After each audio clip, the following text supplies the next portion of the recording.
Cactus বাড়ির শোভা বর্ধনে সাজিয়ে রাখেন শৌখিন মানুষেরা। তবে শখের বশে পুরো বাড়ি জুড়ে ক্যাকটাসের বাগান গড়ে তুলেছেন কুষ্টিয়ার কুমারখালীর এলঙ্গিপাড়ার অবসরপ্রাপ্ত ব্যাংক কর্মকর্তা জাহাঙ্গীর আলম। বাণিজ্যিক কোনো চিন্তা ছাড়াই লক্ষ লক্ষ টাকা খরচ করে বিভিন্ন দেশ থেকে প্রায় ২৫০ প্রজাতির ক্যাকটাস এনেছেন। মাধ্যমে নিয়মিত এগুলোর চারা তৈরি করছেন।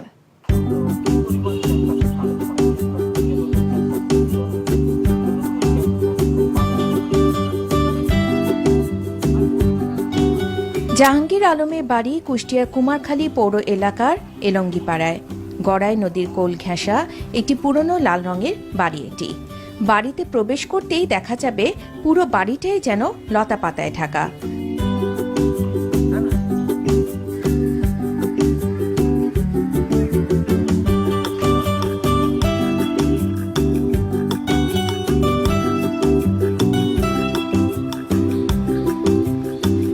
বাড়িটির যেদিকেই তাকানো যায় শুধু ফুল আর লতাপাতা। ইটের গাঁথুনি দেখা কষ্টকর। নিচতলায় হরেক রকমের ফুল ফলাদি আর লতা পাতায় সমৃদ্ধ থাকলেও দ্বিতীয় তলার ছাদে ক্যাকটাসের হরেক রকমের কালেকশন।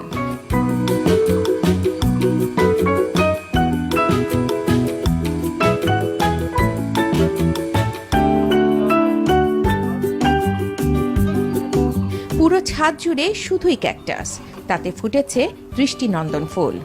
বর্তমানে তার সংগ্রহে রয়েছে দেশি বিদেশি প্রায় ২৫০ প্রজাতির কয়েকশো ক্যাকটাস।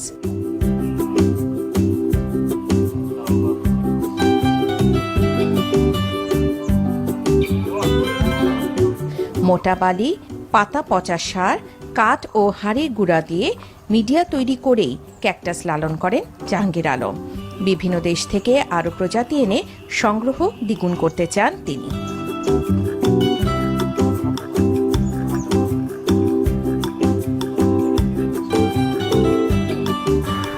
সারাদিন ব্যস্ত থাকতাম ব্যাংকে, সেই জায়গাটা ফাঁকা যাবে, আমি এই কিছু একটা করবো বলে ক্যাকটাসের দিকে ঝুঁকে পড়ি। ক্যাকটাসও মূলত বিদেশি ম্যাগাজিন দেখে আমি এর প্রতি আকৃষ্ট হই। এর ফুল, সার্বিকভাবে স্পাইন কাটাগুলো যেভাবে সাজানো, এগুলো দেখে আকর্ষিত হই। আর আমাদের ভিতরে একটা সবসময় লক্ষ্য আছে যে আলাদা কিছু করব। সবাই যা করে তার থেকে ভিন্ন ধর্মী কিছু একটা, আর যেটার প্রচলন নাই বাংলাদেশে, এটা একটু বাংলাদেশে প্রচারিত হোক, প্রসারিত হোক, এই লক্ষ্য থেকেও ক্যাকটাসের দিকে আমি ঝুঁকে পড়ি। বললেন ২০০-এর উপরে আপনার ক্যাকটাস আছে, এর মধ্যে দুর্লভ কতগুলো গাছ আছে? দুর্লভ আমার কাছে অন্তত ৫০টা আইটেম দুর্লভ আছে, যেগুলো সচরাচর পাওয়া যায় না। এগুলো লালন পালন কেয়ারও অত্যন্ত কঠিন, সামান্য ইয়েতেই এগুলো নষ্ট হয়।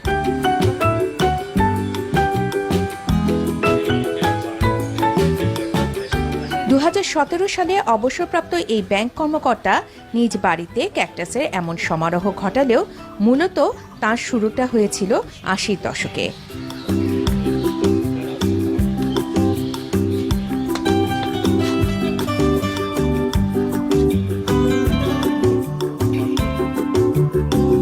সে সময় কর্মব্যস্ততার কারণে সফল না হলেও চাকুরি থেকে অবসরে যাবার পর থেকেই তিনি নতুন করে শুরু করেন ক্যাকটাস সংগ্রহ।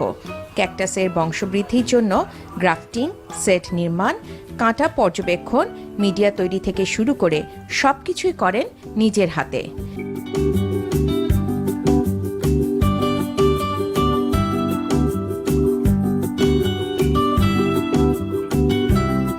ক্যাকটাসের চরিত্র, বৈশিষ্ট্য, কি খায়, কি পছন্দ করে, সেগুলো ভালোভাবে জানতে হয়।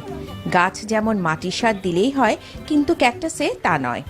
বিদেশি ম্যাগাজিন ক্যাকটাসের আগ্রহ বাড়িয়ে দিলেও কখনো নিজে কিংবা বন্ধুবান্ধবদের সহায়তায় আনকমন সব ক্যাকটাসের সংগ্রহ বাড়িয়েছেন।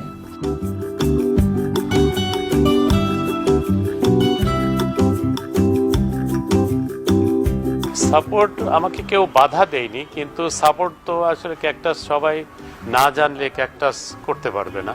ক্যাকটাসের কেয়ারটা একটা একটু জানার ব্যাপার, আগে জানতে হবে, জেনে তারপর করতে হবে। সেই জন্য সবাই তো জানে না এটা, আমি নিজেই পড়াশোনা করে শিখেছি, সে অনুযায়ী আমি কেয়ার নিই। এটা বাণিজ্যিক সম্ভাবনা প্রচুরই আছে, কিন্তু আমি নিজে বাণিজ্যিক চিন্তা ভাবনা করি না। আমি আমার যে বেবি টেবিগুলো হয় এগুলো আমি বিনামূল্যেই অন্যদেরকে দিই, যাতে ক্যাকটাসের প্রচার হয়। ক্যাকটাসের ফুলগুলো অত্যন্ত মার্জিত, সাধারণ অন্যান্য ফুলের মতো কটকটে রং না, এটা খুবই মার্জিত কালার, আনকমনও বলা যায়, এটা সচরাচর দেখা যায় না।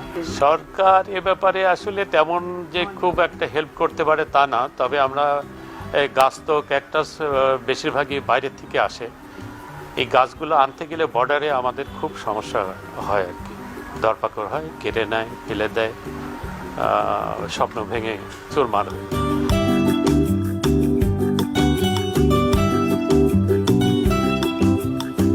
কাটার গাছ ক্যাকটাসের ভেতর থেকে রঙিন ফুল বের হতে দেখে মুগ্ধ পরিবারের অন্য সদস্যরা।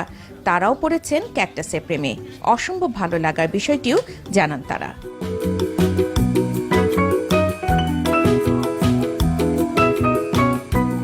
আমি বিয়ে আসার পরে দেখি যে সে তার সংসারের কোনো দিক কোনো খেয়াল নাই, কিন্তু গাছ দিয়ে সে পাগল, উন্মাদের মতো পাগল। কিন্তু তাই বলে যে সে গাছ একটু বাড়ায় টাড়ায় বিক্রি করা কি করা এসব করে না। এখন বর্তমান সময় এসে যেমন এখন অনলাইনে বিজনেস চলে, কিন্তু তাকে হাজার কেউ বললে সে অনলাইনে বিজনেস করে না, করেও না, করে না। সে প্রকৃতই একজন গাছ প্রেমিক, আমি নাম দিয়েছি গাছ পাগল। তো সেই গাছ পাগল এখন আমাদের বাড়ির আশেপাশে আছে, যে এইদিকে অনেক গাছ ছিল ক্যাকটাসের গাছ, তার সময়ের অভাবে অনেক ক্যাকটাসের গাছ অনেকে দিয়ে দিয়েছে, প্রচুর গাছ।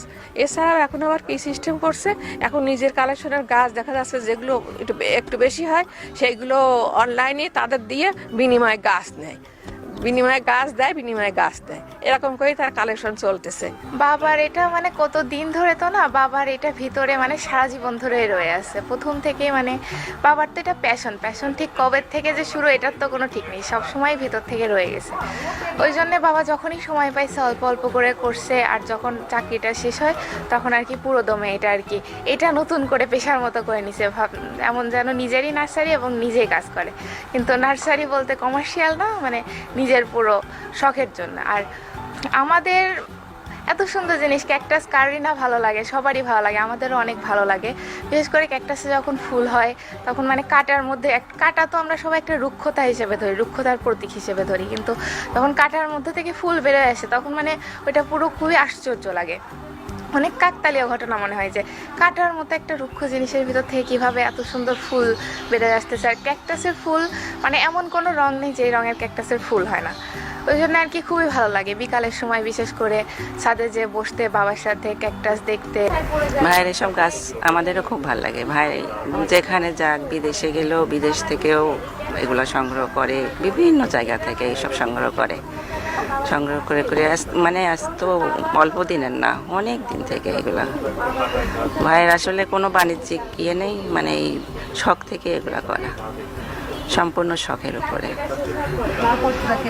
পরিচর্যা ভাই নিজেই করে। ভাই যখন থাকে না, বাইরে টাইরে গেলে পরে আমাদের উপরে দায়িত্ব দিয়ে যায়, আমরাও দেখি।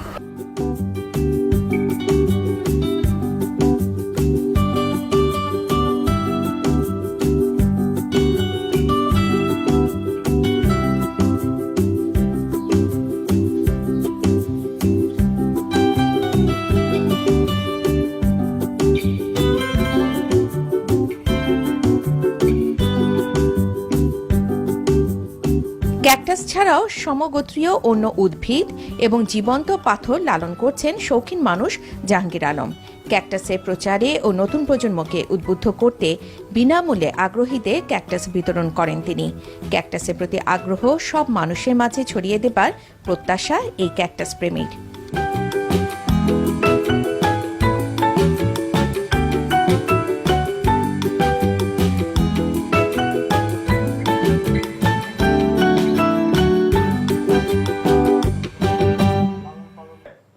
চলে এসেছি অনুষ্ঠানে